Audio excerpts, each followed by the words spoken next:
Lecture du livre de l'Exode. En ces jours-là, sur le Sinaï, Dieu prononça toutes les paroles que voici. Je suis le Seigneur ton Dieu, qui t'ai fait sortir du pays d'Égypte, de la maison d'esclavage. Tu n'auras pas d'autre Dieu en face de moi. Tu ne feras aucune idole, aucune image de ce qui est là-haut dans les cieux, ou en bas sur la terre, ou dans les eaux par-dessous la terre.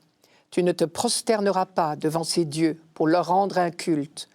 Car moi, le Seigneur ton Dieu, je suis un Dieu jaloux.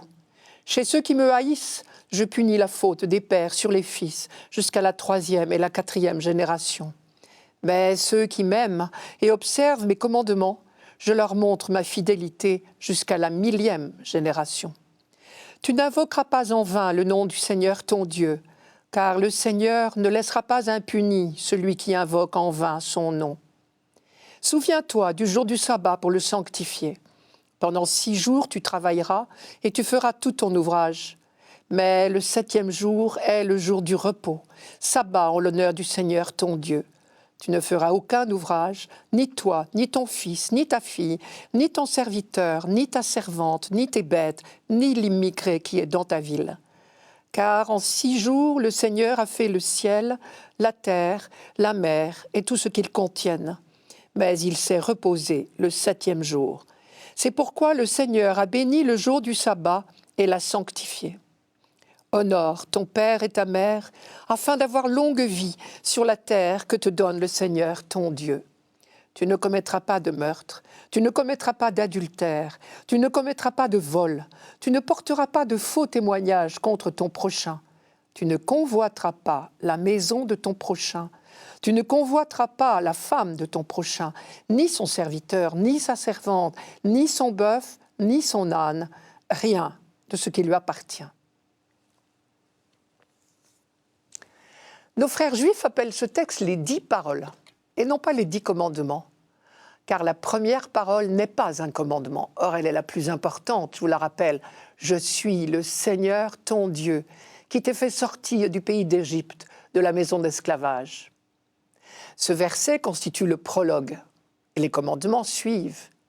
Et c'est ce préambule qui justifie tout le reste, qui donne sens à tout le reste. L'originalité de la loi en Israël, ce n'est pas son contenu, c'est d'abord son fondement, la libération d'Égypte. Israël sait pour toujours que le Dieu libérateur donne la loi comme un chemin d'apprentissage de la liberté.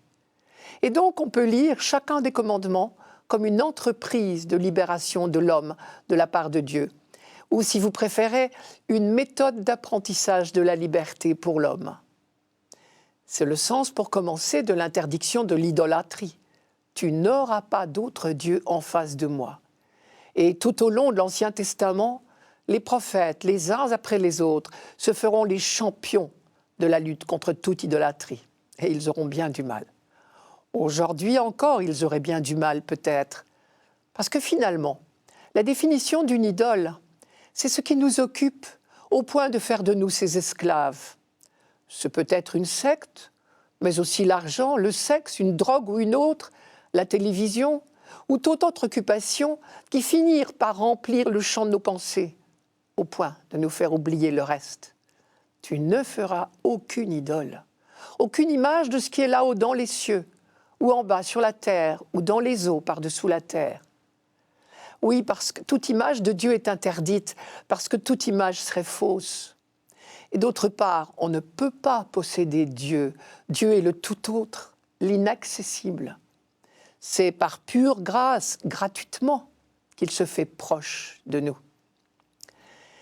Tu ne te prosterneras pas devant ces dieux pour leur rendre un culte, car moi, le Seigneur, ton Dieu, je suis un Dieu jaloux. Le vocabulaire employé, vous l'avez remarqué, est un vocabulaire amoureux. C'est donc dire cet amour passionné, exigeant de Dieu, qui veut son peuple libre et heureux. Un amour qui ne supporte pas de rivaux. Dieu n'est pas jaloux de nous, il est jaloux de notre liberté. Il veut nous préserver de nous engager sur de fausses pistes. Chez ceux qui me haïssent, je punis la faute des pères sur les fils jusqu'à la 3e et la 4e génération. Mais ceux qui m'aiment et observent mes commandements, je leur garde ma fidélité jusqu'à la 1000e génération. Dans la mentalité de l'époque, on ne pouvait pas concevoir un Dieu qui ne punirait pas. Mais le texte affirme déjà beaucoup plus fortement la fidélité perpétuelle promise par Dieu à ceux qui sont en train de contracter l'alliance avec lui. Tu n'invoqueras pas en vain le nom du Seigneur ton Dieu. Dieu a révélé son nom à l'homme, c'est-à-dire en langage biblique, Dieu s'est fait connaître à l'homme. Ce serait monstrueux de tenter d'utiliser ce don merveilleux pour le mal.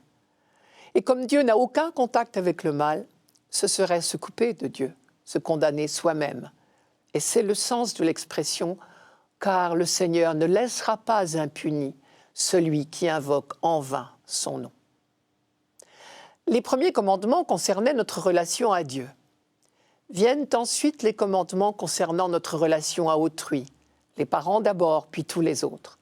Honore ton père et ta mère. Tu ne porteras pas de faux témoignages contre ton prochain. Bien sûr, relation à Dieu et relation aux autres sont étroitement liées. Vous avez remarqué, les derniers commandements sont en forme négative, simple balise pour une vie en société. À nous d'inventer leur traduction concrète, positive, dans le quotidien. Chacun de ces commandements, à sa manière, fait œuvre de libération pour nous-mêmes et pour les autres. Et en particulier, il libère notre regard. Tu ne convoiteras pas. Ne pas convoiter ce qui ne nous appartient pas, c'est bien l'un des chemins de la liberté intérieure.